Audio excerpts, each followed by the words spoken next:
Hello pool players, I've got a great video for you guys today. This is so crazy. I have been battling with something that I know a lot of players battle with, and that is when I go through my shot, I go through the cue ball, but then I veer my cue after. I've seen many videos from other creators talking about this, and I worked hard at this to try to figure out what is it? Is my arm position, my hand, what is going on here? I found something so simple that corrected me, and it just happened just recently. And I thought, I gotta share this with you guys. Now, I'm not gonna just show you some boring video of me shooting a straight in shot and keeping my cue straight.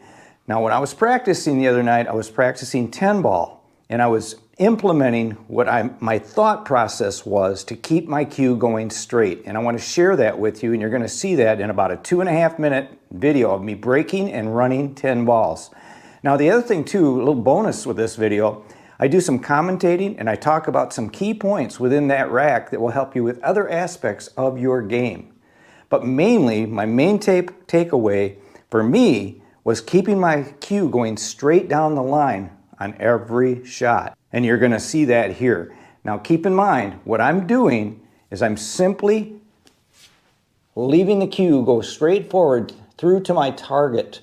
That's all I'm thinking about. I'm not thinking about my arm or my hand or anything like that. I'm just focusing on when I go through the shot, I want to extend towards the target. That keeps my cue straight. So now without further ado, let's go ahead and watch this video.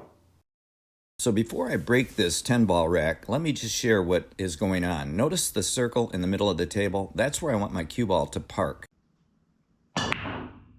And as you just saw, the cue ball gets kicked up table relatively close to the 1 ball. This fortunate kick sets me up nicely for the run out. Another thing I'd like to point out is I did not make any balls, so all 10 are on the table. When I practice, any balls that go in, I spot. So as I do my own critique, I'll walk you through what it is that I look for. Notice here how I stayed down on the shot during the follow-through. And I'll do the same thing here. I try to do this so that stops me from moving. I try to stay still after I stroke through the shot. Now here, I just barely missed my target and got a little bit fortunate in that I ran into the 7 and it did have separation so I could see my next shot. This shot on the 3 I want to talk about. I've worked hard to be able to stun run through on a shot, and that is when I let the cue ball go past my object ball just slightly for better position. And you'll notice here that I was looking to try to get straight in on the 5 ball after I pocket this 4. By setting my tip on the table, then visualizing my end point where the cue ball needs to land, I did real well here to get straight in, pretty much on this 5 ball. As I've worked through this rack and watching myself on video, I'm very pleased with how my cue is staying straight after contacting my cue ball.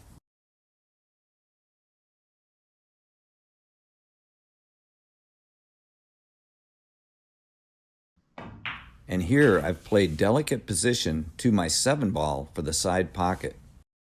And to reiterate, what I'm looking for is a straight cue after contact of the cue ball, and I'm seeing that happen on every shot on this rack.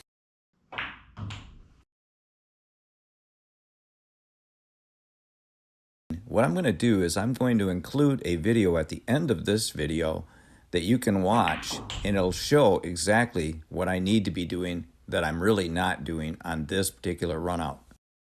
So my main takeaway as I watch myself here is that I'm very pleased with the follow through of my cue. By visualizing and pointing my cue at my target after I follow through, that helps me maintain a straight cue through impact. And here's another tip. On my last ball, what I try to do is I try to play position because I've been playing position all along. And this makes me focus more on making the shot and playing that position. I hope you like me sharing how I practice with purpose. Please like, share, and subscribe. Check out ronthepoolstudent.com. And if you want to see another informative tutorial, watch this one right here. And until next time, like I always say, keep on practicing.